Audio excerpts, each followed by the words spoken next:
Drivers face an increased risk of a unique threat on the roads, those driving while high. Yeah, April 20th or 420 is a widely commemorated day for cannabis users. WFMY News 2, Giselle Thomas is live this morning talking with authorities about the realities of impaired driving. Giselle? Yes, we're here off of Randleman Road and also I-40. You can see traffic is going pretty smooth here as people are making their way for their morning commute. AAA does warn against impaired driving. They say driving while high can impact your focus, also your decision-making skills, and just being able to do what you would normally to do if you were sober. Now, let's get a little bit into those numbers. Now, AAA says that it is a recent study that found that 85% of people who consume cannabis admit to driving the same day, and over 50% of people admitted to driving within an hour or less of consuming the drug. A preliminary report released by the State Advisory Council on Cannabis estimates that North Carolinians spent about $3 billion on illegal marijuana in 2022. AAA says that motorists should be mindful and extra cautious while hitting the roads today. When it comes to cannabis use, there's a lot of stuff out there. In fact, one of the recent studies that we've done, it revealed that almost 50% of those that do consume cannabis actually think they drive better.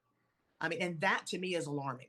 That to me is alarming that people think they drive better after consuming cannabis. I mean, we know that different drugs affect people, in all different types of ways, right? But I think that's a little absurd to think that you're going to drive better after consuming cannabis. Now, it is important to note that cannabis is illegal in the state of North Carolina. I know in this moment you guys are hearing that there's lots of people on the road, even a motorcycle this early in the morning. But it is important to note that although it is illegal, there is a certain amount of specific Delta-9 THC that is legal by weight. We're going to dig a little bit more into that report in the next half hour. Live in Greensboro, Giselle Thomas, WFMY News 2. All right, something to look out for. Definitely want to make sure everybody is safe out on the roads. We'll check in with you a little bit later, Giselle. Well, just over the weekend, downtown Greensboro attracted folks from all over for a cannabis crawl. All right, this comes as Governor Stein fights for a change when it comes to our state laws about marijuana.